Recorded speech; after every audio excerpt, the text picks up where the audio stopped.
très très mal, jusqu'à entendre parler de Jésus. Quoi, j'en avais déjà entendu parler, mais là, j'ai été vraiment touchée sur une vidéo comme ça un soir chez moi. Et donc, je me suis intéressée à cette personne. Et en fait, j'avais pleuré pendant 3 semaines de tristesse. Et là, je pleurais d'amour. Wow. Et je comprenais pas. Donc, j'ai regardé beaucoup de vidéos témoignages sur Jésus. Et le soir même, c'était le 11 juillet de cette année, 2018. Wow. Je me suis mise à genoux dans ma chambre pour la première fois de ma vie devant Dieu. Et j'ai supplié pendant 20 minutes, Jésus, si tu existes vraiment, moi ça me suffit pas d'entendre parler de toi, je veux te voir. Et je veux te voir d'une façon que plus jamais de ma vie je vais douter de toi. Et en fait, pendant 20 minutes j'ai attendu, j'ai supplié à genoux et il s'est rien passé, je suis retournée dans mon lit et là j'ai entendu une voix qui me disait « Retourne-toi ». Et j'ai fait ma rebelle. J'ai dit, mais il n'y a rien, il y a un mur blanc derrière moi. Et j'ai entendu une deuxième fois, retourne-toi, de façon très forte. Et là, je me suis retournée et en fait, au-dessus de mon lit, j'ai fait plusieurs pas de recul parce qu'il y avait la tête de Jésus, en fait. Wow. Et énorme. Et en fait, dans ses yeux, ses yeux sont pas comme les nôtres, en fait. Il n'y a pas un cercle, quoi. Il y a tous les univers dans ses yeux et en fait il m'a regardé, il m'a transpercé le cœur et en fait là j'ai une urgence intérieure qui pour une musulmane est incompréhensible, c'est-à-dire que c'est pas venu de mon mental, je devais me faire baptiser le plus vite possible. Donc le lendemain j'ai cherché partout où me faire baptiser, j'ai regardé des églises sur internet, j'étais devant des églises, j'étais là postée, c'était le 12 juillet et ça parlait pas à mon cœur, je disais non. Non, non, les catholiques, les protestants, non, non, non. Et à la fin de la journée, j'ai dit à Jésus, tu m'as donné cette envie-là, donc guide-moi. Et donc, il m'a guidée en fait vers des personnes qui font des baptêmes dans des lacs, des piscines, des trucs. Et donc, j'ai été baptisée le 13 juillet 2018. Et là, j'ai vraiment vu, parce que en fait, je suis médecin psychiatre, addictologue, et je croyais pas trop aux esprits, tout ça. Et là, j'ai vu des esprits sortir de moi, etc. Wow. Donc, j'ai dit...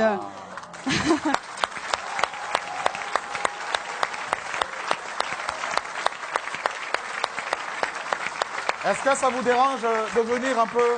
Hein? Ça vous dérange de venir? De quoi? Est-ce que vous pouvez venir? C'est possible? Ah oui, je peux. Mais là, c'est...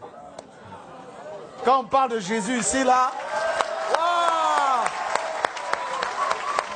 Jésus... Attends. Merveilleux, merveilleux, est pour moi. Tout-puissant, créateur, prince de la paix, il me sauve, il me garde en lui à jamais. Merveilleux, mon sauveur, mon Dieu, mon... Wow!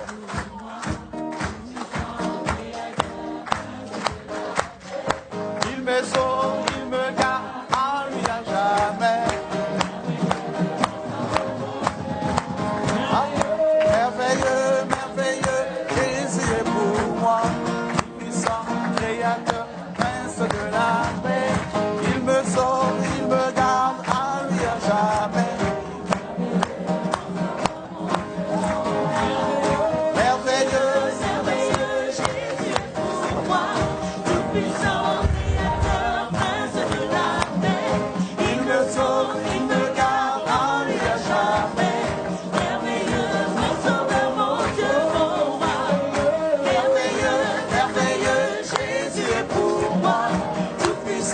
Créateur, prince de la paix, il me sauve, il me garde en lui à jamais.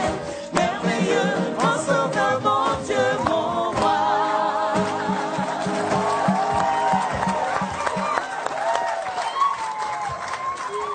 Wow. Donc je continue. Donc là j'ai vu des esprits sortir de moi et je rentre chez moi, c'était le 13 juillet. Et là, dans mon lit, je commence à parler une langue où je comprenais rien. Et là, je dis, mais qu'est-ce que c'est que ça? Et en fait, on m'a dit après, c'est du parler en langue. Mais chez les musulmans, ça n'existe pas. Donc moi, j'avais jamais entendu parler du parler en langue. Et ça a duré 3/4 d'heure, 1 heure. J'ai parlé une langue où je comprenais 0 mot. Et en fait, j'ai senti une énergie remonter de mon ventre. Et je prenais comme ça. Et je jetais, en fait. Ça a duré 3/4 d'heure, 1 heure. Et là, au bout de 3/4 d'heure, 1 heure, j'ai arrêté de parler. Et j'avais des douleurs depuis 4 ans, tous les jours. Et là, pour la première fois depuis 4 ans, plus aucune douleur.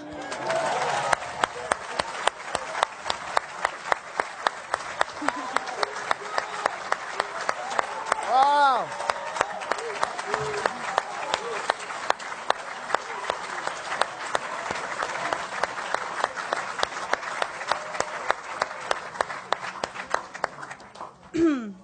Et donc là, j'ai dit, ok, je suis guérie, c'est bon. J'ai pris rendez-vous chez mon gynéco le 17 juillet. Et j'arrive et je lui montre les examens complémentaires, les marqueurs tumoraux, l'IRM pelvienne. Et il me dit, bon, écoutez, alors c'est une maladie très sévère. On va opérer, on va faire un traitement, etc. Et là, je le regarde avec le sourire et je lui dis, vous savez pas ce que je vais vous dire? Je suis guérie. Et là... Et là, il me dit, comment ça, je comprends pas. Il m'a écouté quand même parce que je suis médecin, j'ai un cabinet juste à côté de chez lui, quoi. Donc il savait que c'était pas n'importe, voilà. Et là, je lui dis, mais en fait, je suis guérie. Et il me dit, bon, parce que le déni en médecine, ça existe beaucoup. Il me dit, bon, allez, on va faire l'échographie. Et en fait, là, il me fait l'échographie et il était bouche bée. Donc, en fait, il passe sur l'ovaire gauche. Là, il me dit au ralenti, ovaire gauche normal. Et après, il passe sur l'ovaire droit et il me dit, ah, il y a 2 images. Je dis, ouais. Et il me dit, ah, mais attendez, c'est des follicules de maturation. Donc, en fait, les follicules de maturation, c'est ce qui donne les ovules. Et moi, je n'en avais plus. Donc, en fait, là, mes ovaires étaient morts et ils sont revenus à la vie. Oh.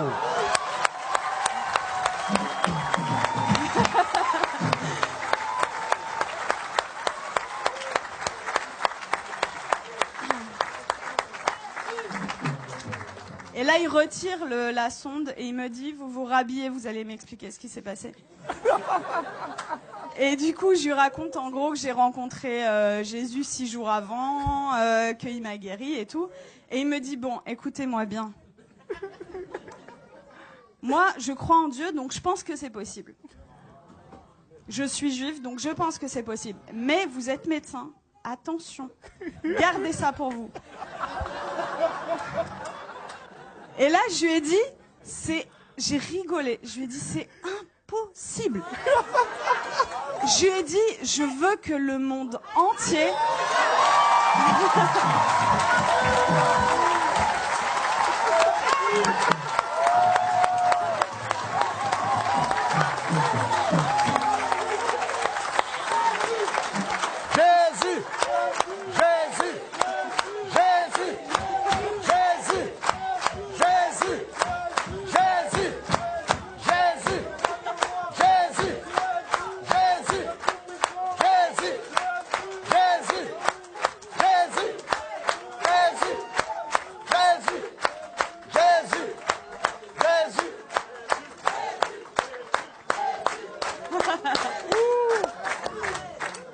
Je lui ai dit, je veux que le monde entier sache que Jésus est vivant. Et il m'a dit, bon, ok. Et, il m'a fait mon compte rendu d'échographie, qui était normal. C'était un plaisir pur. Et il me le rend. Et là, il me dit, est-ce que je peux vous faire la bise au lieu de me serrer la main? Je dis, bien sûr. Et il me prend le visage et il me dit, que Dieu vous garde. Et en fait, ce que je raconte partout autour de moi, c'est... Tout à l'heure, le frère disait que vous aviez vécu au Cameroun l'acte des apôtres. En fait, c'est ce que je vis tous les jours, quoi. Et c'est-à-dire que je travaillais que en cabinet. Le Seigneur m'a amené à travailler à l'hôpital, aux urgences. Et en fait, je vois des cas psychiatriques sévères. Et ma première garde après mon baptême, les infirmiers, le geste qu'ils ont fait le plus dans la nuit, c'était ça. Ils y croyaient pas, en fait. Il y avait que des miracles. Toute la nuit. Ils ont pas compris.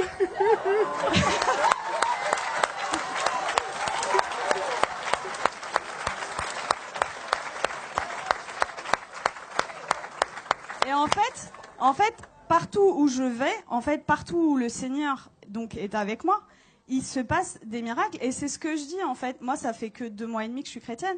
Et je vois les frères et sœurs, ils osent pas parler de Jésus. Ils ont limite honte de lui. Je dis, mais oh! Moi, je vais au salon de coiffure, il y a des coiffeuses qui sont guéries. Je vais à la boulangerie, à la boulangère.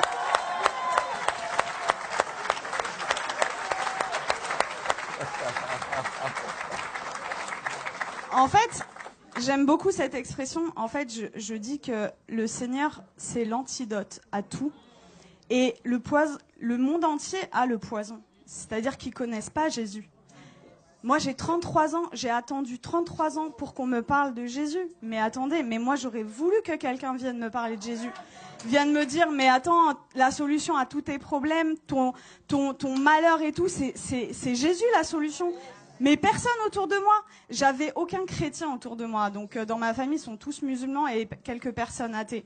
Et en fait, ils comprennent pas du tout ce qui se passe. Mais juste, je voulais vous dire que je vis des miracles tous les jours. Tous les jours, c'est des prodiges de Dieu.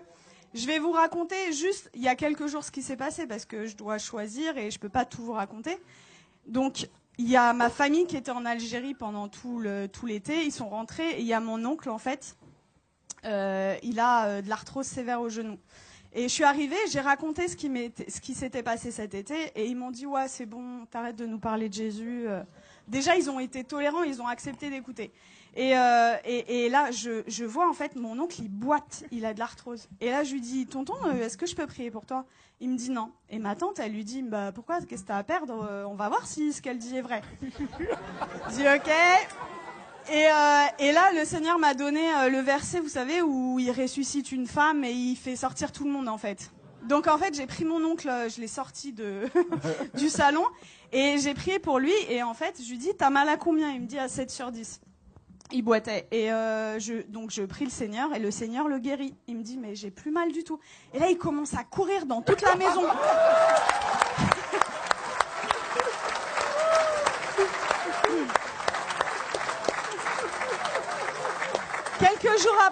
Quelques jours après, je retourne dans la famille et là, il me dit « Nermine, tu vas pas me croire, j'ai vu mon ophtalmo. » En fait, il voit son ophtalmo 2 fois par an et pour son glaucome. Donc, le glaucome, c'est une maladie chronique, c'est à vie, c'est comme le diabète.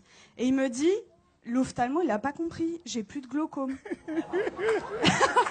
Il lui a dit « Je peux pas t'arrêter les 2 traitements parce que voilà, mais j'en arrête 1 sur 2. La prochaine fois, s'il y a plus rien, on arrête le 2e, quoi. » Et donc ça, c'était mon oncle et mon père qui a 80 ans, musulman depuis 80 ans. Wow. J'ai été le voir, ça faisait très longtemps que j'étais pas allée le voir, au moins 6 mois, 1 an. J'ai été le voir jeudi dernier. Et en fait, je lui ai raconté ce qui m'est arrivé. Il a été guéri, j'ai prié pour lui, il a été guéri de ses acouphènes, c'est des bourdonnements. Il avait depuis 10 ans, plus d'acouphènes. Il avait mal au dos, il pouvait pas sortir sans ceinture. Plus de ceinture, je l'ai sorti sans ceinture. Il voyait double, il avait une diplopie. Il voyait double quand il mettait pas ses lunettes. Plus de diplopie. Et là, au bout de 2 heures, il me dit c'est bon, je me donne à lui.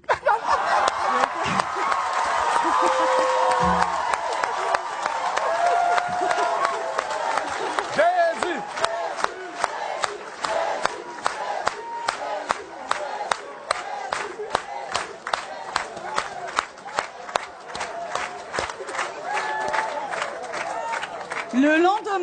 Le lendemain, donc c'était vendredi là, non, c'était pas hier, c'était vendredi dernier. Vendredi, j'arrive, donc le lendemain, en fait là, il me dit tout ce qu'on s'est dit là, t'oublies, c'était des bêtises. Tu me parles plus de Jésus. J'étais choquée. Je dis bon, ok. Et là, dans ma tête, au bout de 2 minutes, je dis non, ça va pas se passer comme ça. Et ça, vraiment, les frères et sœurs, c'est un truc hyper important. Vous priez, mais il faut proclamer aussi ce qui est écrit dans la parole. Et donc, dans ma tête, j'ai dit, je proclame qu'il appartient à Jésus. Je proclame qu'il appartient à Jésus. Et donc, j'ai proclamé. Et là, il me dit, j'ai la tête lourde et tout. Et je dis, j'ai vu l'opportunité. Je dis, je peux prier pour toi? Et il me dit, non, tu m'approches pas. Et donc, en fait, 3 fois d'affilée, en 1 heure, peut-être 3 fois, je lui ai proposé. La 3e fois, il me dit, ça prend combien de temps? Je lui dis 5 secondes. Je dis ok. Il me dit ok. Donc, je mets ma main comme ça, je chasse les esprits au nom de Jésus. Et là, il éternue, mais de façon disproportionnée. Et là, il me regarde et il me dit, c'est parti. Je dis, ah ouais? Et il me dit, tu crois que ça a un rapport avec ta prière? Je dis, bah totalement. Et du coup, on est reparti à parler de Jésus.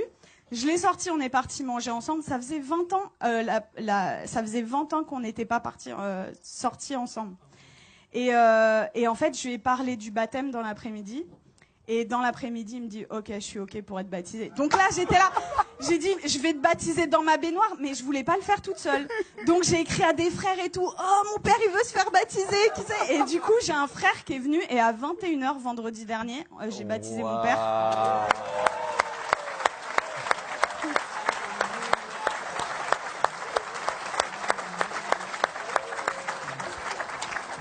Et voilà, pour vraiment vous dire que rien n'est impossible. Il a 80 ans, il est musulman, jamais. Alors, après ma conversion, le Seigneur m'avait donné une vision où je baptisais mon père. Je disais, ok, Seigneur, mais waouh. Et en fait, ça s'est passé, quoi. Donc, vraiment, ne perdez pas espoir avec vos familles. Tout est possible. Pour nous, c'est impossible, mais pour le Seigneur, c'est possible. Et voilà, vraiment, votre vie, ça devrait ressembler au lac des apôtres, quoi. Donc vraiment, n'ayez pas honte de parler de Jésus. Qu'est-ce que ça va vous coûter, vous passez à la boulangerie? Vous savez, moi, je suis dans ma voiture et même sur le périph', j'ai des gens, en fait, je loue le Seigneur. J'ai effacé toutes mes musiques du monde, là, et j'ai mis des louanges. Et donc, je chante et tout. Et même sur le périph', il y a des gens, ils passent sur le périph', ils me font comme ça. Et moi, j'ouvre ma fenêtre et je leur dis, Jésus, Jésus est la réponse. Et voilà. Et en fait, franchement, si moi, en tant que médecin, et venant d'une famille de musulmans, je prends le risque. Vous qui avez votre famille, etc., qui croyez, mais osez, quoi, parler de Jésus tout le temps, parce que voilà, j'ai une image qui m'était venue, c'est limite non-assistance à personne en danger, en fait, de pas parler de Jésus. C'est l'antidote des antidotes à tout. Et vraiment, quand vous découvrez un antidote et que quelqu'un en face de vous a le poison, ben vous gardez pas l'antidote pour vous, quoi. C'est égoïste. Donc il faut le partager. Wow. Voilà. Et tout à l'heure, je suis arrivée, j'ai parlé avec Laurent et ça m'a beaucoup touchée parce que quand j'étais petite, en fait, quand on me demandait quel métier tu veux faire, je disais Mère Teresa. Et dans une famille musulmane, vous imaginez, et ils m'ont dit non, ça va pas être possible. Non, tu vas changer, tu changes. Et du coup, j'ai dit bon bah ok, je veux être médecin. Et en fait, c'est incroyable comment le Seigneur il est en train d'organiser les choses. Et du coup, quand Laurent m'a parlé d'orphelinat tout à l'heure, je sens que j'ai un appel fort Amen. Pour ça. Et voilà, on verra comment le Seigneur fait les choses. Mais voilà, Dieu vous aime beaucoup et croyez.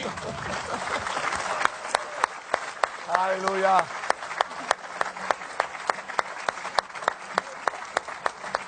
Waouh, gloire à Dieu.